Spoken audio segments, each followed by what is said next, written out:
არის რომელსაც პასუხს ვერ გასცემს. ალხას კორძაია და აკავეს მიკროფონი გამოართვეს, ძალიან გთხოვთ დარბაზში.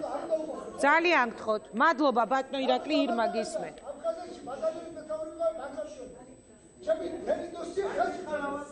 კარგით. რას ვამს ვიძახი? ირმა ინაშვილი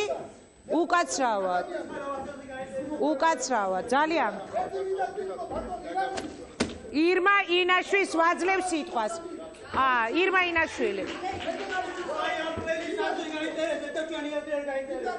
და თქვენ საიდან მოიტანეთ, რომ მე თქვენი აზრი არ მაინტერესებს, დარბაზს უთმობ ამდენი ხანია სიტყვას.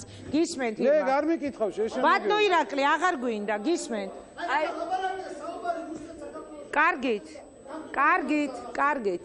მე მგონი ბატონო ივერი დამეხმარეთ ეხლა რომ ეს ადამიანი გაჩერდეს გისმენთ ირმა ინაშვილი მე მგონი ყველას გონი ვართ რომ ძალიან ისეთი ემოციური და მოუთმენელი ადამიანი ვარ მაგრამ დიდი მოთმინება გამოვიჩინე მე მგონი და პატივი მეცით მათქმევინეთ მინდა სულ ორიოდე სიტყვა ვქა მე სხვათა შორის გარკვეულწილად ამ ახალგაზრდებს მხარს უჭერ და სოლიდარობას უცხადებთ. იცით რა ნაწილში? იმიტომ რომ დღეს მე და ფირცხალავავს ხედავთ კიდე აქ და ჩემი მთავარი პრეტენზია ეს არის ხელისუფლებისადმი. უკაცრავად. თქვენ ხომ არ გონიათ დაგვავიწყდა ვინ ახართ?